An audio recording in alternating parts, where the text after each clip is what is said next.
তো আল্লাহ তাআলা রাসূল সাল্লাল্লাহু আলাইহি ওয়াসাল্লামের মাধ্যমে আমাদের জন্য একটা হাদিয়া দিয়েছেন। তিনটা জিনিস হাদিয়া দিয়েছেন। কয়টা জিনিস বলেন? কয়টা জিনিস? মেরাজের মধ্যে রাসূল সাল্লাল্লাহু আলাইহি ওয়াসাল্লামের কাছে আমাদের জন্য আল্লাহ তাআলা তিনটা হাদিয়া দিয়েছেন। কয়টা হাদিয়া? তিনটা। من آياتنا إنه هو السميع البصير.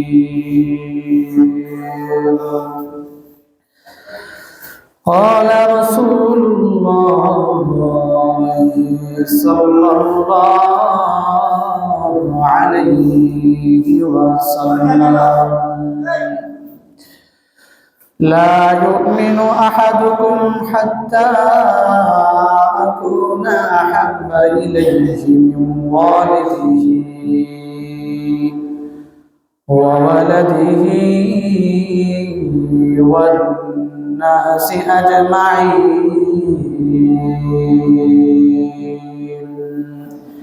সকলে একটু জোরে সরে পড়ি। اللهم صل على محمد وعلى آل محمد كما صليت على إبراهيم وعلى آل إبراهيم إنك حميد مجيد.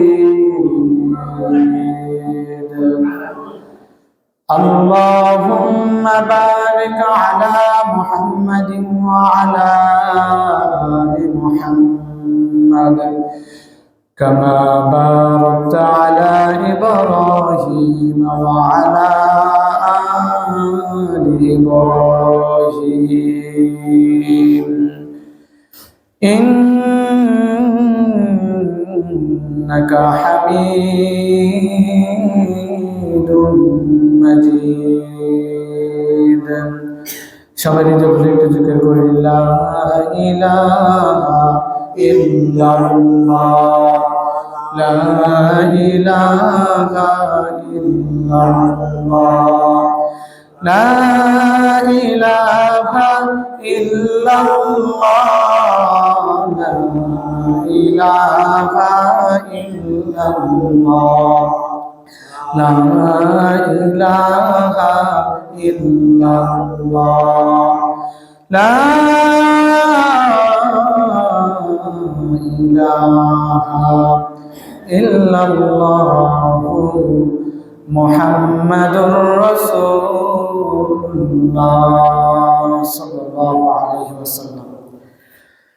সমস্ত প্রশংসা আল্লাহ তাআলার জন্য, যে আল্লাহ পাক রব্বুল ইজ্জত আমাদেরকে দয়া করে মায়া করে আল্লাহ তাআলা প্রিয়বর মসজিদে আসার তৌফিক দান করেছেন।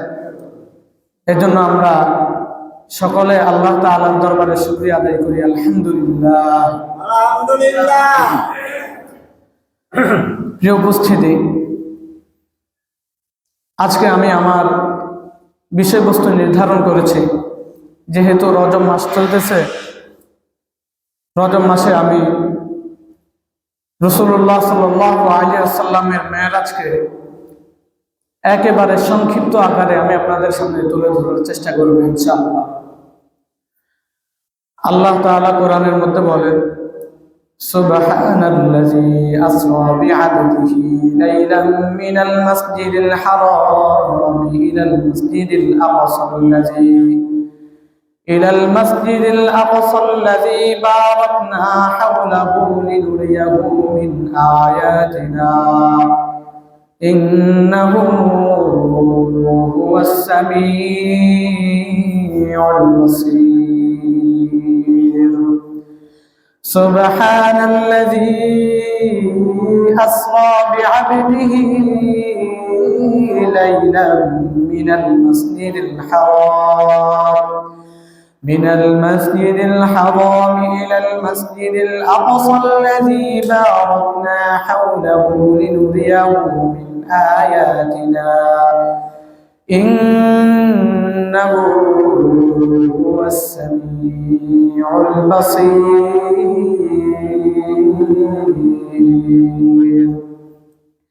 আল্লাহ পবিত্র কোরআনের মধ্যে বলেন যে আমি সুবহানাল্লাযী, পবিত্র ওই মহান সত্তা, আল্লাযী আসরা বিআবদিহি, যিনি তার বান্দাকে লাইলাম মিনাল মাসজিদিল হারাম ইলাল মাসজিদিল আকসা, রাতের বেলায় মসজিদে হারাম থেকে মসজিদে আকসা পর্যন্ত ভ্রমণ করিয়েছেন। আল্লাযী বারাকনা হাওলাহু, যে জায়গায় ভ্রমণ করিয়েছেন সেই জায়গাটা হলো এমন, বারাকনা, ওই জায়গাটাকে আমি বরকতময় করে রেখেছি। চার চতুর্পাশ কি বরকতময়। বারাকনা হাওলাহু লিনুরিয়াহু মিন আয়াতিনা ইন্নাহু হুয়াস সামিউল বাসীর।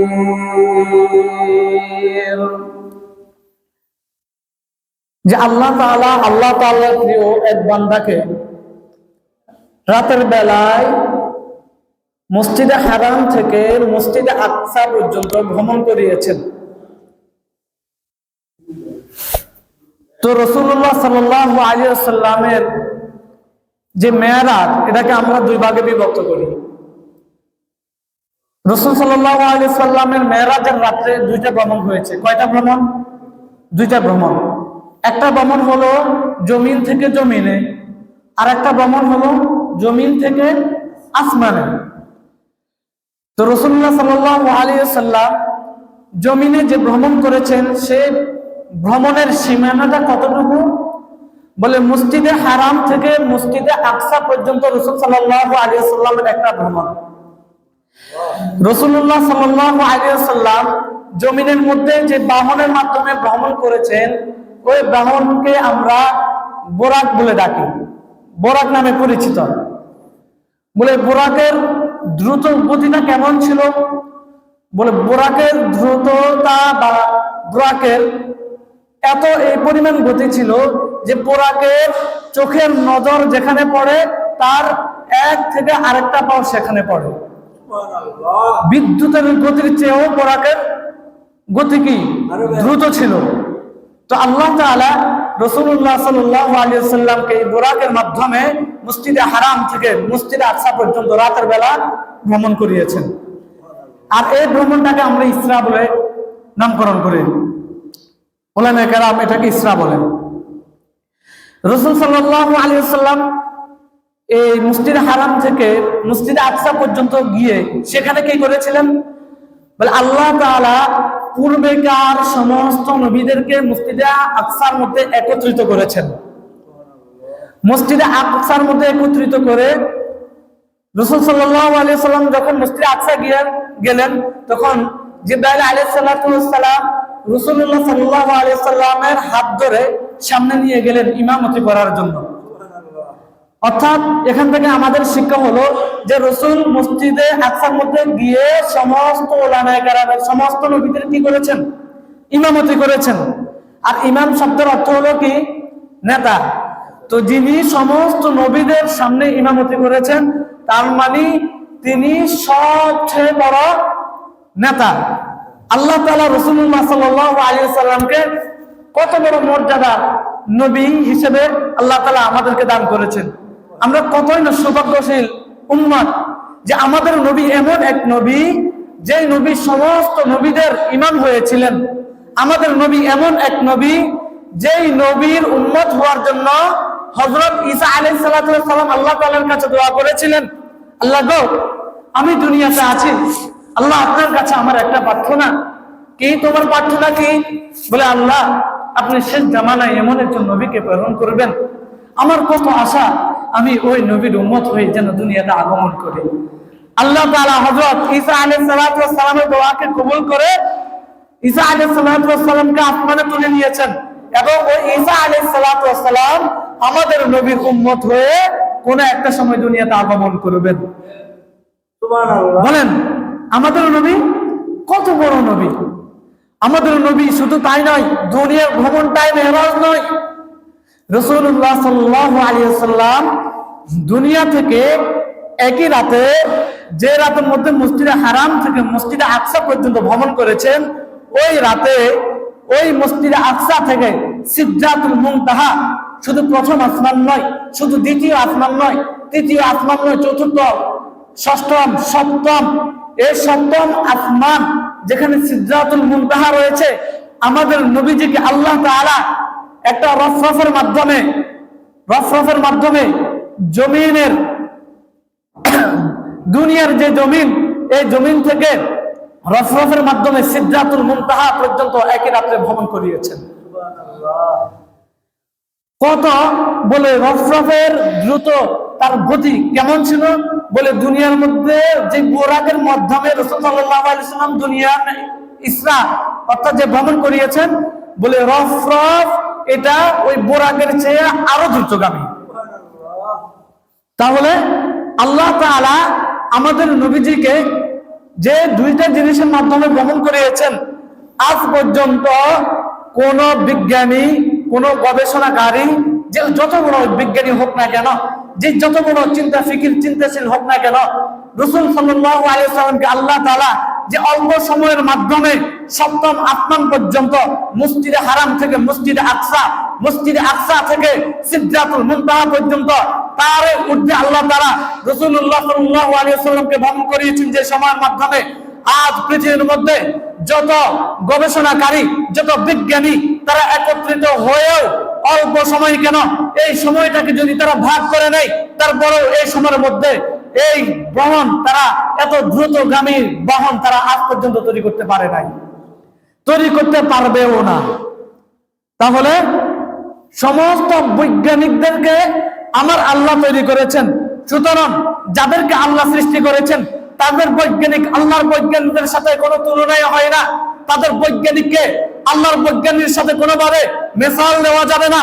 আল্লাহর দৃষ্টান্ত হলো এমন, সারা পৃথিবীর বৈজ্ঞানিক একত্রিত হতে পারে, একসাথে চলতে পারে, একসাথে গবেষণা করে বাহন তৈরি করতে পারে, কিন্তু তাদের বাহন আল্লাহ যে রফরফ আর বোরাকের মাধ্যমে রাসূলকে ভ্রমণ করিয়েছেন, সে বোরাকের, সে রফরফের ধারে কাছেও যেতে পারবে না। এক রাতের মধ্যে আল্লাহ তাআলা রাসূল সাল্লাল্লাহু আলাইহি ওয়াসাল্লামকে এই পরিমাণ ভ্রমণ করিয়েছেন।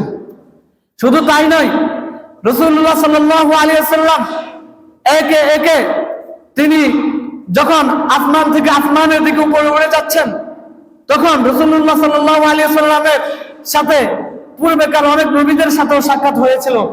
যেমন রাসূল যখন প্রথম আসমানে গেলেন তখন আদম আলাইহিস সালাতু ওয়াস সালামের সাথে সাক্ষাৎ, যখন দ্বিতীয় আসমানে গেলেন তখন ঈসা এবং ইয়াহইয়া আলাইহিস সালাতু ওয়াস সালামের সাথে সাক্ষাৎ, যখন রাসূল তৃতীয় আসমানে গেলেন তখন ইউসুফ আলাইহিস সালাতু ওয়াস সালামের সাথে সাক্ষাৎ, যখন রাসূল চতুর্থ আসমানে গেলেন ইদ্রিস আলাইহিস সালাতু ওয়াস সালামের সাথে সাক্ষাৎ, যখন রাসূলুল্লাহ সাল্লাল্লাহু আলাইহি ওয়াসাল্লাম পঞ্চম আসমানে গেলেন তখন হারুন আলাইহিস সালাতু ওয়াস সালামের সাথে সাক্ষাৎ, যখন রাসূলুল্লাহ সাল্লাল্লাহু আলাইহি ওয়াসাল্লাম ষষ্ঠ আসমানে গেলেন তখন মুসা আলাইহিস সালাতু ওয়াস সালামের সাথে সাক্ষাৎ, যখন রাসূলুল্লাহ সাল্লাল্লাহু আলাইহি ওয়াসাল্লাম সপ্তম আকাশে ভ্রমণ করলেন সেখানে হযরত ইব্রাহিম আলাইহিস সালাতু ওয়াস সালামের সাথে সাক্ষাৎ হয়েছে। আমরা শুনেছি না কথাগুলো? তো সিদরাতুল মুনতাহা সপ্তম আসমানে রাসূল সাল্লাল্লাহু আলাইহি ওয়াসাল্লামকে ভ্রমণ করিয়েছেন, তার সাথে সঙ্গী ছিল কে? জিবরাইল আলাইহিস সালাতু ওয়াস সালাম। কে? জিবরাইল আলাইহিস সালাতু ওয়াস সালাম। জিবরাইল মক্কা অর্থাৎ মসজিদে হারাম থেকে মসজিদে আকসা পর্যন্ত সাথে ছিল, মসজিদে আকসা থেকে সপ্তম আসমান পর্যন্ত রাসূলের সাথে ছিল। যখন সিদরাতুল মুনতাহা সপ্তম আসমানে গিয়ে রাসূলকে বলে, রাসূল আপনি আগে বেড়ে যান, আমি আর যেতে পারবো না। রাসূল বলে, কেন, তুমি কি আমার সাথে যাবে না? বলে, আল্লাহর রাসূল এখন আমি আপনাকে এই জায়গা পর্যন্ত ভ্রমণ করিয়ে দিয়েছি, যদি এর থেকে চুল পরিমাণও আমি সামনে অগ্রসর হই, আল্লাহ তাআলার নূরের তাজাল্লিতে আমি জিবরাইল ধ্বংস হয়ে যাব। তাহলে সিদরাতুল মুনতাহা, সিদরাতুন কাকে বলে? সিদরাতুন এটা একটা আরবি শব্দ। এই শব্দ হলো একটা বড়ই গাছ। কি গাছ? বড়ই গাছ। আর মুনতাহা আল ইনতিহাউ থেকে আসছে। ইনতিহা শব্দ হলো সমাপ্তি, শেষ, অর্থাৎ আমার টেবিল এখান থেকে শুরু, এখানে আসে কি শেষ। তার মানে সিদরাতুল মুনতাহা হলো যেখানে শেষ সীমানা, এর বাইরে আর কোনো কি নেই, সীমানা নেই। বলে সিদরাতুল মুনতাহা এমন একটা জায়গা যে জায়গার পরে সিদরাতুল মুনতাহা পর্যন্ত জিবরাইল ভ্রমণ করতে পেরেছে। সিদরাতুল মুনতাহার খবর পর্যন্ত ফেরেশতারা জানে। এরপরে সিদরাতুল মুনতাহার পরে এটা এমন একটা জায়গা যে জায়গার পরে কোনো ফেরেশতা জানে না, যে জায়গার পরে কোনো নবীরাও জানে না।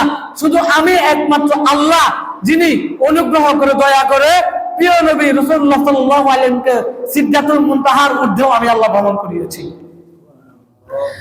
যখন রাসূলুল্লাহ সাল্লাল্লাহু আলাইহি ওয়াসাল্লাম এই 7 আসমান ভ্রমণ করতেছেন, তখন 7 আসমান যখন ভ্রমণ করা শেষ হয়ে গেল, তখন এই ভ্রমণের মাধ্যমে হযরত আজরাইল আলাইহিস সালাতু ওয়াস সালামকে একটা গাছের নিচে বসা হয়। রাসূলুল্লাহ সাল্লাল্লাহু আলাইহি ওয়াসাল্লাম জিবরাইলকে দেখে আর জিবরাইলকে সালাম দিয়ে বলে, আসসালামু আলাইকুম ওয়া রাহমাতুল্লাহ। জিবরাইল একটা গাছের দিকে বারবার তাকা, আবার জিবরাইল তার হাতে একটা পলক ছিল, হলুদ বর্ণের পলকের দিকে তাকায়। রাসূল সাল্লাল্লাহু আলাইহি ওয়াসাল্লাম জিবরাইল আলাইহিস সালামকে দেখে একটু তার দীর্ঘ দেহ, ভয়াল আকৃতি দেখে রাসূল একটু ভীত সন্তুষ্ট হয়ে গেলেন। তখন জিবরাইল আলাইহিস সালাম যখন কাজের মধ্যে মশগুল, জিবরাইল হঠাৎ নিচ থেকে যখন চেহারাটা উঠাইলো, রাসূল যখন তার চেহারাটা দেখলো, একটু যখন রাসূল ভীত হয়ে গেল, জিবরাইল বলে, হে আল্লাহর রাসূল, আপনার ভ্রমণ সফল হোক, আপনার ভ্রমণ বরকতময় হোক, আপনার উম্মতরাও বরকতময় হোক। এই কথা বলে যখন রাসূলের সাথে কথা বললেন, তখন রাসূল একবার তিনি নিজে নিজে সাহস পেয়ে গেলেন। জিবরাইলকে বলে, আজরাইল বলে, আজরাইল তোমার দায়িত্বটা কি? আজরাইল বলে, আমার দায়িত্ব হলো সামনে একটা গাছ দেখতেছ, কোন কোন ওলামায়ে কেরাম ওই গাছটার নাম রেখেছেন শাজারাতুল ইয়াকিন। গাছটার নাম কি? শাজারাতুল ইয়াকিন, অর্থাৎ বিশ্বাসের গাছ। ইয়াকিন শব্দের অর্থ হলো বিশ্বাস, শাজারাতুল শব্দের অর্থ হলো গাছ। শাজারাতুল ইয়াকিন বলে, রাসূল গাছের দিকে ইঙ্গিত করিয়া বলে, এটা কি? রাসূল বলে, এটা এমন একটা গাছ, বলে এই গাছের মধ্যে পৃথিবীতে যত মানুষ আছে সমস্ত মানুষের নাম এই গাছের মধ্যে লেখা আছে। যখন কোন ব্যক্তি মৃত অবস্থায় হয়ে যাবে, যখন তার মওত কাছাকাছি চলে আসে, তখন গাছের পাতার মধ্যে তার নামটা লিখিত থাকে। আস্তে আস্তে ওই পাতাটা তার নাম সহিত হয়ে যায়। তখন আমি আজরাইল আলাইহিস সালাতু ওয়াস সালাম যখন আল্লাহ তাআলা নির্দেশ দেয়, তখন ওই গাছ থেকে পাতাটা আসমান থেকে গাছ থেকে নিচে ধরে পড়ে, আর আমি আল্লাহ তাআলার আদেশে ওই ব্যক্তির জান কবজ করি। রাসূলুল্লাহ সাল্লাল্লাহু আলাইহি ওয়াসাল্লামকে বলে, হে আজরাইল, তুমি মৃত ব্যক্তিদের জান কিভাবে বের করো, আমাকে একটু মেসাল দিতে পারবা? তখন জিবরাইল আলাইহিস সালাম বলে, ইদ্রিস আলাইহিস সালাম যিনি নবী ছিলেন, তিনি একবার মৃতদের অবস্থা কেমন হয় এটা অনুভব করার জন্য, বোঝার জন্য একবার ইচ্ছা করেছিলেন। তিনি মনোভাব নিয়েছিলেন যে মৃত ব্যক্তিদের অবস্থা কেমন হয় তিনি জানার জন্য। আল্লাহ তাআলার আদেশে আমি ইদ্রিস আলাইহিস সালামের জানটা বের করে আবার ইদ্রিস আলাইহিস সালামকে জানটা ফেরত দিয়ে দিলাম। তারপরে ইদ্রিসকে জিজ্ঞাসা করলাম, ইদ্রিস, তোমার মৃতর অবস্থাটা কেমন হয়েছে? ইদ্রিস আলাইহিস সালাম বলে, আমি একজন নবী, আমার জান কবজ করা হয়েছে এমন ভাবে, বলে জীবিত মানুষের চামড়া যেভাবে তোলা হয়, একটা জীবিত মানুষের চামড়া যেভাবে গরু ছাগলের কুরবানি যেভাবে খালানোর পরে যে কেমন কষ্ট হয়, যদি মানুষের চামড়াকে এইভাবে খালাইতো তার যেমন কষ্ট হয়, তার থেকে বেশি কষ্ট আমার হয়েছে। তখন রাসূলুল্লাহ সাল্লাল্লাহু আলাইহি ওয়াসাল্লাম এই কথা শুনে কান্নাকাটি শুরু করে দিলেন, হায় হায়, মৃত্যুর এত ভয়ানক অবস্থা, তাহলে আমার উম্মতের কি হবে? আমার উম্মতের কি হবে? मौत जिस दिन आ गए मुर्दा की हालत क्या हुई, रूह तन से उड़ गई मुर्दा की हालत क्या हुई। मौत जिस दिन आ गए मुर्दा की हालत क्या हुई, रूह तन से उड़ गई मुर्दा की हालत क्या हुई। मृत যখন উপস্থিত হয়ে যাবে, তখন ওই মৃত ব্যক্তির অবস্থা কেমন হবে? যখন আমাদের হৃদয় থেকে, আমাদের এই দেহ থেকে, জিসিম থেকে যখন রূহ বের হয়ে যাবে, তখন আমাদের অবস্থা কেমন হবে? রাসূল উম্মতি উম্মতি বলে কান্নাকাটি শুরু করে দিলেন। আজরাইল আলাইহিস সালাম বলে, হে আল্লাহর রাসূল, আপনি চিন্তা করবেন না, আপনি চিন্তা করবেন না, আমি আপনার যে কাহিনীটা শুনিয়েছি ইদ্রিস আলাইহিস সালামের মৃত্যু সম্পর্কে, বলে এটা আমার কাছে সবচেয়ে বড় সহজ মৃত্যু ছিল। আর আমার সহজ মৃত্যুটা যদি ইদ্রিস আলাইহিস সালামের এমন হয়, তাহলে যারা বদকার তাদের অবস্থা কেমন হবে? বিষয়টা বুঝেন। একজন নবী, নবীরা মাসুম, নিষ্পাপ, তাদের কোনো গুনাহ নাই। তারা আল্লাহ তাআলা তাদের উপর খুশি এবং তারা আল্লাহ তাআলার একনিষ্ঠ, তারা আল্লাহ তাআলার খাস বান্দা। আল্লাহ তাআলা তাদেরকে ভালোবেসে আল্লাহ তাআলা তাদেরকে নির্বাচন করেছেন, বাছাই করেছেন সমস্ত উম্মতের নেতা হিসেবে। ওই নবীর জান যদি বের হতে এই পরিমাণ কষ্ট হয়, তাহলে আজকে যারা সর্বদা গুনাহের মধ্যে লিপ্ত থাকে, আজকে যারা আমল থেকে দূরে থাকে, আজকে যারা গুনাহকে গুনাহ মনে করে না, আজকে যারা বেদাতকে নিজেদের আমল হিসেবে গ্রহণ করেছে, আজকে যারা গুনাহের কাজকে নিজেদের ভালোবাসার রূপ ধারণ করে নিয়েছে, আজকে যারা সমস্ত গুনাহের মধ্যে লিপ্ত থাকে, যারা আল্লাহকে ভুলে যায়, যারা নামাজ পড়তে ভুলে যায়, যারা রাসূলের উপর দুরূদ পাঠ করতে ভুলে যায়, যারা অন্যের জিনিস চুরি করে খায়, যারা অন্যের প্রতি জুলুম করে, তাহলে ওই সমস্ত বদকারদের অবস্থা কেমন হবে? হ্যাঁ, একটাবারও কি আমরা চিন্তা করলাম না কত কষ্টের এই মৌত? এই মৌত কত কষ্টের, কতই না কষ্টের। যখন মৃত ব্যক্তিকে যখন কবরে শোয়ানো হবে, তখন মৃত ব্যক্তির সামনে, মৃত ব্যক্তি যদি নেককার হয় অর্থাৎ জান্নাতি হয়, তাহলে তার সামনে সর্বপ্রথম জাহান্নাম তুলে ধরার পরে ওই মৃত ব্যক্তি ভয়ে চিৎকার করতে করতে নিজের দেহটাকে গুছিয়ে একবারে ছোট হয়ে যায় আর বলে, না না, আমি এটা দেখতে চাই না, এত ভয়ঙ্কর শাস্তি কিভাবে আমি সহ্য করব? তখন ফেরেশতারা বলে, ও আল্লাহর বান্দা, এই জাহান্নামটা তোর জন্য ছিল, কিন্তু দুনিয়াতে গুনাহ থেকে বেঁচে থাকে আমার আল্লাহকে খুশি করে যখন তুমি মৃত্যুবরণ করেছ, আমার আল্লাহ তোমার উপর খুশি হয়ে গেল। এই জন্য আমার আল্লাহ তোমাকে জাহান্নামে দেওয়ার পরিবর্তে আমার আল্লাহ তোমার জন্য জান্নাতের ব্যবস্থা করে রেখেছে। আর মৃত ব্যক্তি যদি জাহান্নামী হয়, তাহলে জাহান্নামে যখন কবরের মধ্যে শোয়ানো হবে, তাহলে তার সামনে জান্নাত তুলে ধরা হবে। তখন আয়নার মতো তার সামনে জান্নাতকে পরিবেশন করা হবে, উপস্থিত করা হবে। ওই ব্যক্তি জান্নাতে যাওয়ার জন্য নাচানাচি করবে, দৌড়াদৌড়ি করতে যাবে, ইচ্ছা করবে জান্নাতের ভিতরে ঢুকে যাওয়ার জন্য। ফেরেশতারা বলে, বান্দা থামো থামো থামো, তুমি এরকম লাফালাফি করতেছে কেন? বলে, আমার আর সহ্য হচ্ছে না, এই জান্নাত কতই না সুন্দর, এই জান্নাত কত দামি, আমি আর থাকতে চাই না, জান্নাতে চলে যেতে চাই।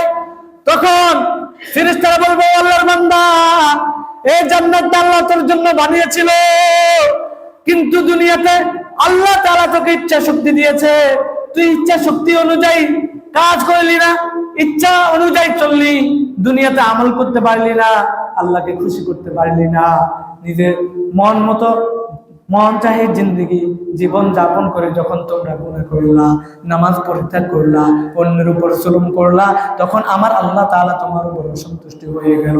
অসন্তুষ্টি হওয়ার পরে আল্লাহ তাআলা তোমার জন্য এই জাহান্নাম দিয়েছে। সুতরাং জান্নাতে যাওয়ার কোনো সুযোগ নাই, তুমি বান্দা জাহান্নামে চলে যাও। কত না কষ্টের বান্দা। আগুন, এই দুনিয়ার আগুনকে আমরা সহ্য করতে পারি না, তাহলে ওই জাহান্নামের আগুন কিভাবে সহ্য করব? এর জন্য রাসূল উম্মতি উম্মতি বলে দুনিয়াতে কান্নাকাটি করে দিলেন। আজরাইল আলাইহিস সালাম রাসূলকে সান্ত্বনা দিয়ে বলে, আল্লাহ রাসূল, আমি জানি আপনি কেন কাঁদতেছেন, আপনি উম্মতি উম্মতি বলে কাঁদতেছেন, আপনি চিন্তা করেন না, আমি আপনার উম্মত যদি নেককার হয়, আপনার উম্মত যদি নেককার হয়, তাহলে আপনার উম্মতের জান কবজ করা হবে এভাবে যেমন ছোট বাচ্চা মায়ের কোলে দুধ খেতে খেতে ঘুমিয়ে যায়, আপনার নেককার বান্দাদের রূহ এমন ভাবে কবজ করা হবে যে তারা ঘুমিয়ে যাবে আর আমি তাদের জান কবজ করব, তারা বলতেও পারবে না। আর যদি বান্দা জাহান্নামী হয়, বদকার হয়, তাহলে তাকে কষ্ট দিয়ে তার জান বের করা হবে। প্রিয় উপস্থিতি, আজকে আমরা কতটুকু আমলের মধ্যে আছি? আমাদের ইখলাস আজকে কতটুকু? আজকে আমরা কোন পথে আছি একটু চিন্তা করার দরকার। আল্লাহ তাআলা শুধু বিভিন্ন সময়ের মধ্যে, দিনের মধ্যে, মাসের মধ্যে, আল্লাহ তাআলা বছরের মধ্যে, জীবনের মধ্যে আল্লাহ তাআলা আমাদের খালি একটার পর একটা উসিলা রেখে গেলেন যে আমার বান্দা গুনাহ করবে, তওবা করবে, আমি ক্ষমা করে দিব। আমার বান্দা গুনাহে সগীরা করবে, যখন আমার কাছে ক্ষমা প্রার্থনা করবে তখন আমি আল্লাহ ক্ষমা করে দিব। আমার বান্দা জোহরের সময় গুনাহ করবে, যখন আসরের নামাজ আদায় করবে, জোহর এবং আসরের মধ্যে যে গুনাহ আছে আমি আল্লাহ তাআলা সেই গুনাহকেও আমি মাফ করে দেব। এইভাবে আল্লাহ তাআলা আমাদের একটার পর একটা শুধু উসিলা রেখে গেছেন যে বান্দা গুনাহ করার পরেও যেন কোনো একটা উসিলা, কোনো একটা মাধ্যমে বান্দা আল্লাহ তাআলার কাছে ক্ষমা চেয়ে নিতে পারে। আজকে আমাদের দশা হলো এমন যে আমরা গুনাহ করার পরেও নিজেদের মধ্যে একটু অনুতপ্ত আমাদের মধ্যে আসে না,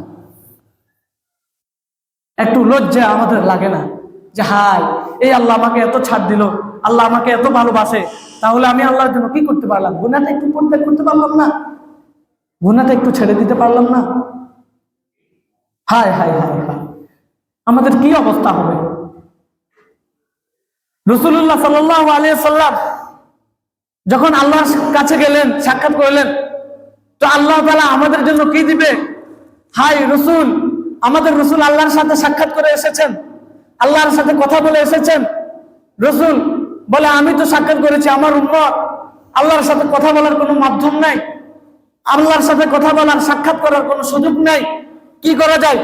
আল্লাহ তাআলা তো আলিমুন হাকিম, আল্লাহ আলিমুন বিযাতিস সুদূর, আল্লাহ প্রত্যেক মানুষের হৃদয়ের খবর জানেন, আল্লাহ প্রত্যেক জ্ঞান সম্পর্কে অবগত। আল্লাহু খাবীরুম বিমা তা'মালুনা বাসীর, যে তোমরা যেটা করো না সে সম্পর্কে আল্লাহ তাআলা অবগত। তো আল্লাহ তাআলা রাসূল সাল্লাল্লাহু আলাইহি সাল্লামের মাধ্যমে আমাদের জন্য একটা হাদিয়া দিবেন। তিনটা জিনিস হাদিয়া দিবেন। কয়টা জিনিস বলেন? কয়টা জিনিস? মেরাজের মধ্যে রাসূল সাল্লাল্লাহু আলাইহি সাল্লামের কাছে আমাদের জন্য আল্লাহ তাআলা তিনটা হাদিয়া দিবেন। কয়টা হাদিয়া? তিনটা। এক নাম্বার, আল্লাহ তাআলা রাসূলুল্লাহ সাল্লাল্লাহু আলাইহি সাল্লামের মাধ্যমে আমাদের জন্য 50 ওয়াক্ত নামাজ দিবেন। কয় ওয়াক্ত? এখন 50 ওয়াক্ত নামাজ যদি দেয়, আমরা নামাজ পড়ি কয় রাকাত? কয় ওয়াক্ত? আমরা নামাজ পড়ি কয় ওয়াক্ত? তাহলে আর 45 ওয়াক্ত কই? আমরা নামাজ পড়ি 5 ওয়াক্ত, আল্লাহ রাসূলের উপর দিবেন নামাজ 50 ওয়াক্ত, আর 45 ওয়াক্ত কই? কোথায় গেল এটা? কোথায় গেল? আমরা 5 ওয়াক্ত নামাজ পড়ি, আরো তো 45 ওয়াক্ত নামাজ, সেটা কই? কোথায়? যখন রাসূলুল্লাহ সাল্লাল্লাহু আলাইহি সাল্লাম নামাজ নিয়ে, উম্মতের হাদিয়া নিয়ে রাসূল সপ্তম আসমান থেকে নিচের আসমানে ভ্রমণ করা শুরু করলেন, সপ্তম আসমান অতিক্রম করে যখন রাসূলুল্লাহ সাল্লাল্লাহু আলাইহি সাল্লাম যখন ষষ্ঠম আসমানে আসলেন, অর্থাৎ 6 নম্বর আসমানে আসলেন, মুসা আলাইহিস সালামের সাথে আবার সাক্ষাৎ। মুসা আলাইহিস সালাম রাসূলকে বলে, হে রাসূল, আল্লাহ তাআলা আপনাকে কি দিয়েছে আপনার উম্মতের জন্য? বলে আল্লাহ তাআলা আমার উম্মতের জন্য 50 ওয়াক্ত নামাজ দিয়েছে। মুসা আলাইহিস সালাম বলে, হে আল্লাহর রাসূল, আমি আমার উম্মতের ব্যাপারে অবগত, আমি জানি উম্মত কেমন হবে, আমার উম্মতদের উপর আল্লাহ যে হাদিয়া দিয়েছে সেটা তারা যথাযথভাবে আদায় করতে পারে নাই।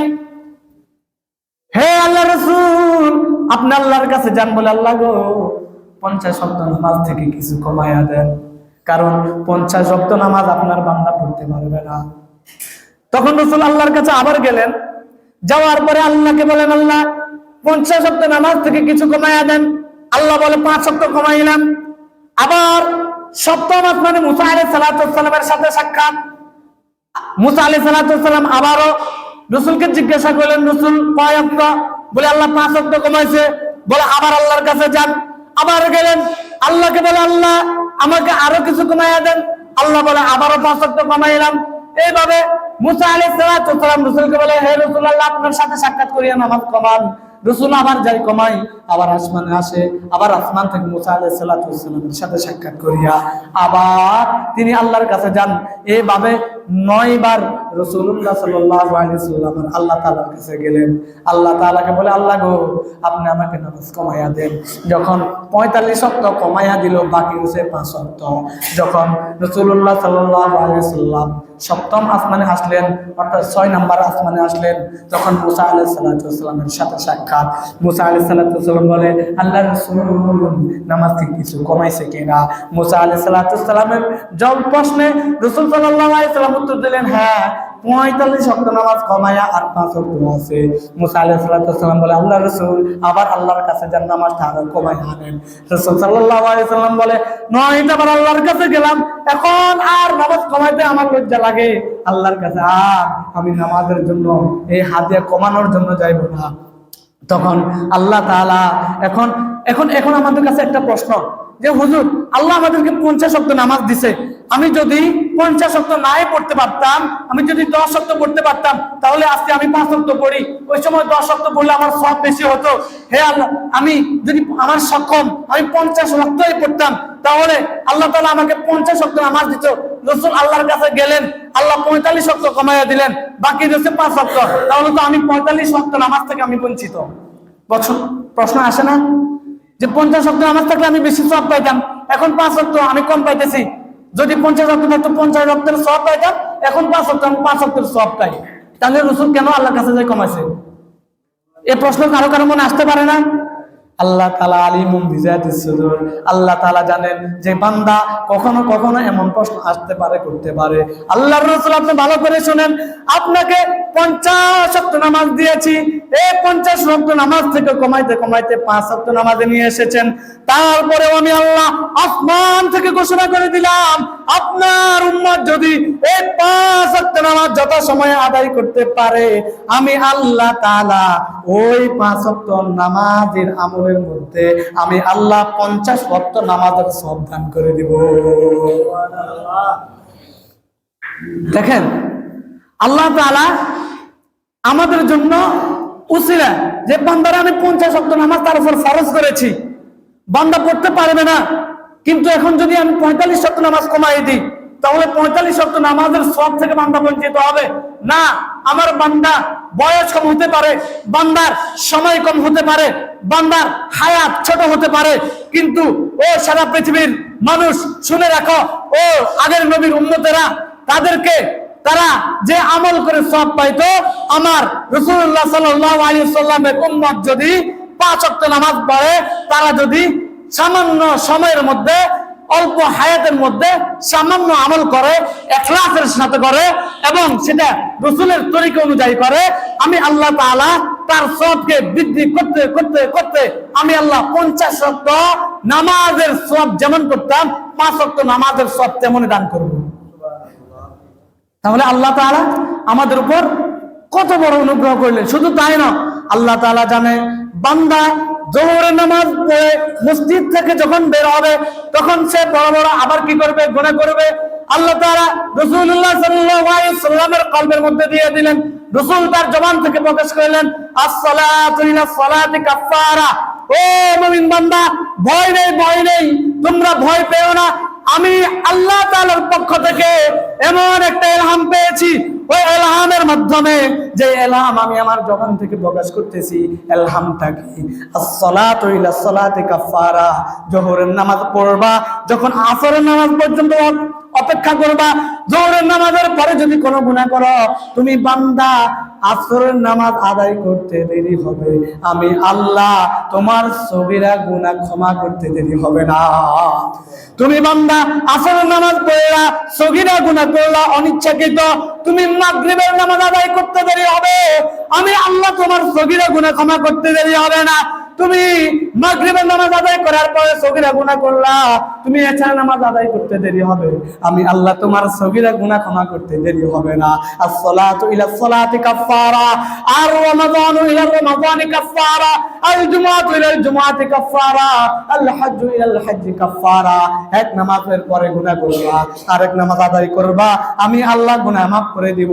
এক জুমার নামাজ পড়িয়া গুনাহ করলা, আরেকটা জুমার নামাজ পড়বা, আমি আল্লাহ এই জুমা থেকে ওই জুমা পর্যন্ত যতগুলো গুনাহ সগীরা গুনাহ আছে সব আমি আল্লাহ ক্ষমা করে দিব।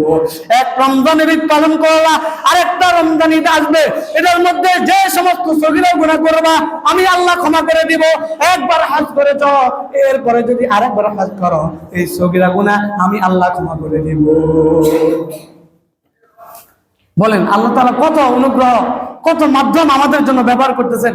বান্দারে তুমি শুধু নামাজ পড়ো, ইখলাসের সাথে সহি তরিকায় তুমি নামাজটা পড়ো, দেখবা তোমার হৃদয়ের মধ্যে যে শান্তির প্রয়োজন আমি আল্লাহ শান্তি দিয়ে দিব। তুমি নামাজ আদায় করবা, যত পেরেশানি আছে আমি দূর করে দিব। তুমি যে আমল করো, আমলটা ইখলাসের সাথে করো, আল্লাহকে খুশি করার জন্য করো, দেখবা তোমার আমল এমন ভাবে আল্লাহ তাআলার কাছে পৌঁছবে, তোমার দুনিয়াতে যে সমস্ত বিপদ আছে এই আমলের মাধ্যমে আল্লাহ ওই বিপদকেও দূর করে দিবেন এবং পরবর্তী কালের জন্য আল্লাহ তোমার জন্য জান্নাতের ব্যবস্থা করে দিবেন। শুধু উসিলা খুঁজতেছে।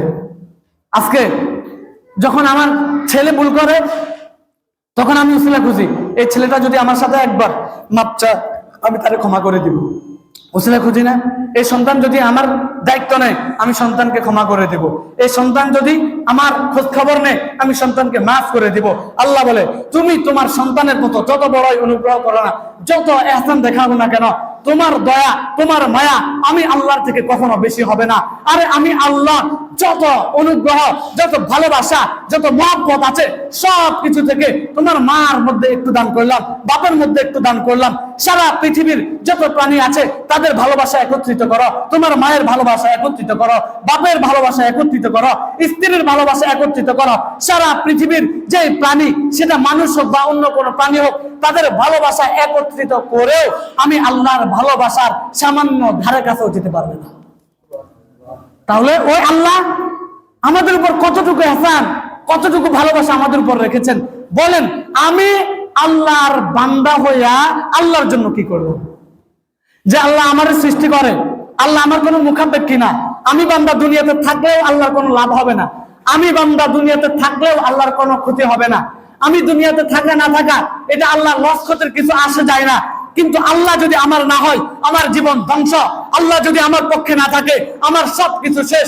সম্পদ কাজে আসবে না, মা বাবা কাজে আসবে না, ছেলে সন্তান কাজে আসবে না, স্ত্রী কাজে আসবে না, ক্ষমতা কাজে আসবে না।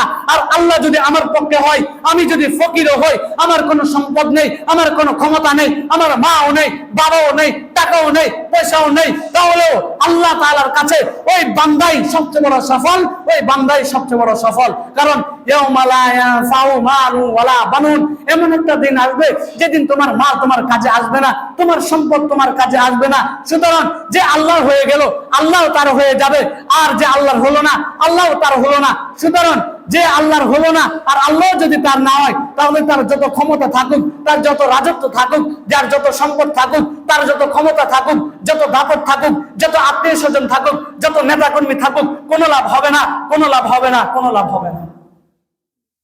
আর আমার কেউ নেই, আমি একা, এতিম, সম্পদও নেই, মালও নেই, থাকার জায়গাও নেই, কিন্তু আল্লাহর সাথে আমার সম্পর্ক, আল্লাহর সাথে আমার সম্পর্ক এমন ভাবে যে আল্লাহকে ছাড়া আমি একটা কাজও করতে পারি না। আমি একবার লোকমা মুখে তুলবো, বলবো আলহামদুলিল্লাহ, আমি একবার মুখে তুলবো, বলবো আলহামদুলিল্লাহ, আবার যখন পথে চলবো উপরের দিকে উঠবো আল্লাহু আকবার, সমতলে চলবো লা ইলাহা ইল্লাল্লাহ, আমি যখন নিচের দিকে নামবো তখন সুবহানাল্লাহ সুবহানাল্লাহ, কোন কাজ শুরু করবো বিসমিল্লাহির রহমানির রহিম, কাজ সমাপ্ত করবো আলহামদুলিল্লাহ, ভুল হয়ে যাবে আস্তাগফিরুল্লাহ। ও বান্দা, তুমি তোমার কাজে কাজে যখন আল্লাহর সাথে সম্পর্ক হয়ে যাবা তখন তোমার এমন লাগবে না যে আল্লাহকে ছাড়া একটা মিনিটও তোমার কাটবে না। তুমি ঘুমাইবা, ঘুমের মধ্যেও আল্লাহ আল্লাহ জপবা, তুমি চলবা, চলার মধ্যেও আল্লাহ আল্লাহ জপবা। আর যার সম্পর্ক আল্লাহর সাথে হলো না, সে যেখানে থাকুক, যদি আল্লাহর সন্তুষ্টি অনুযায়ী কাজ না হয়, আল্লাহকে সন্তুষ্টি করার লক্ষ্যে যদি কাজ না করে, সে যে কাজে করুক না কেন ওটাই করবে, যে কাজই করুক না কেন, যদি এটা আল্লাহর জন্য না হয়। যেমন খাবার খাওয়া এটা কার জন্য? আমরা যে খাবার খাই এটা কার জন্য খাই? আমরা আমাদের জন্য খাই না? আরে না, আমি তো খাবার আমার জন্য খাইতেছি, আমার শরীরে শক্তি জোগার জন্য, মূলত আমার জন্য না। আমি খাবার খাইতেছি, আমার শরীরে শক্তি আসবে, আমার শরীরে শক্ত হবে, শক্তি থাকবে, আর শক্তি বেশি থাকলে আল্লাহর ইবাদত বেশি করতে পারবো। আমি তো খাবার খাইতেছি এই জন্য না যে আমার শরীরে শক্তি আসবে, আমি অমুককে হত্যা করে ফেলবো, অমুককে খুন করে ফেলবো, অমুকের জায়গা ছিনিয়ে নিয়ে যাব না, এই জন্য তো আমি খাবার খাইতেছি না। আরে খাবার তো আল্লাহর দান, আর আমি খাইতেছি এই জন্য যে আমি আল্লাহর নিয়ামত খায়া আল্লাহর বেশি বেশি জিকির করতে পারি, আল্লাহকে বেশি বেশি স্মরণ করতে পারি। নিজের চেহারার কত যত্ন, সাবান, সোনু, পাউডার, ক্রিম, কত ধরনের কত জিনিস রাখি। আমার ভিতরে যে একটা কল্ব আছে, ওই কল্বের খবর কতটুকু আমি নিলাম। আমার চেহারার সৌন্দর্য এর জন্য কত চেষ্টা, অথচ গুনায় গুনায় জর্জরিত হয়ে গেল আমার কল্ব, আমার হৃদয় একবারে ক্ষত ক্ষত হয়ে গেল, গুনায় ঢেকে গেল, পথ দেখতে পাই না। আমার হৃদয়ের খবরটা আমি কখনো নিতে পারলাম না। আমার হৃদয়ের কথাটা, হৃদয়টার খবর কখনো নিলাম না। এই হৃদয়টাকে কেন আমি পরিষ্কার করলাম না? ভাই তো আসুন আমরা হৃদয়ের একটু খবর নিই, হৃদয়ের খবরটা, কলটাকে পরিষ্কার করার চেষ্টা করি, বেশি বেশি ইস্তেগফার করি, আমল বেশি বেশি করি। যেহেতু রজব মাস চলতেছে, এর জন্য আল্লাহর কাছে বেশি বেশি দোয়া করেন, আল্লাহুম্মা বারিক লানা ফি রজব ওয়া শাবান ওয়া বাল্লিগনা রমাদান। এই দোয়া বেশি বেশি পড়েন। যখন সমতলে হাঁটবেন মুখে জিকির করেন লা ইলাহা ইল্লাল্লাহ মুহাম্মাদুর রাসূলুল্লাহ সাল্লাল্লাহু আলাইহি ওয়াসাল্লাম। সিঁড়ি দিয়ে যখন উপরের দিকে উঠবেন তখন মুখে তাসবিহ জপেন আল্লাহু আকবার, আল্লাহু আকবার। যখন সিঁড়ি দিয়ে নিচে নামবেন তখন মুখে জিকির রাখেন, সেটা হলো আল্লাহ সুবহানাল্লাহ সুবহানাল্লাহ সুবহানাল্লাহ। এই জিকির আমরা সবাই করতে পারবো না? সবাই করতে পারবো না? তাহলে আজকের এই বয়ান থেকে আমরা কয়েকটা জিনিস, এক নম্বর, আমি যে অবস্থায় থাকি না কেন, যে হালতে থাকি না কেন, আমার মুখে যেন জিকির থাকে। আমি কাজ করতেছি তো আমার মুখে জিকির থাকুক, গান করতেছি জিকির থাকুক, সিএনজি চালাইতেছি জিকির থাকুক, যে কাজ না করুন না কেন, মুখে তো আর কোনো কাজ নাই। এই জিনিস এটা তো আমরা কোথাও ব্যবহার করতে পারি না। সময় হলে সিজদা দিব আর মুখে মুখে জিকির করব, পারবো তো ইনশাআল্লাহ। আর যেহেতু রমজান মাস সামনে, এর জন্য বেশি বেশি দোয়া করবো, আল্লাহুম্মা বারিক লানা ফি রজব ওয়া শাবান ওয়া বাল্লিগনা রমাদান। আল্লাহ তাআলা আমাদের সকলকে বেশি বেশি জিকির করার তৌফিক দান করুন, এবং আমাদের সকলকে আল্লাহ তাআলা যেন আমাদের নামটাকে জান্নাতের খাতায় উঠায়, এই জন্য আমরা বেশি বেশি আল্লাহ তাআলার কাছে দোয়া করবো। ওয়া আখির দাওয়ানা আনিল হামদুলিল্লাহি রাব্বিল আলামিন।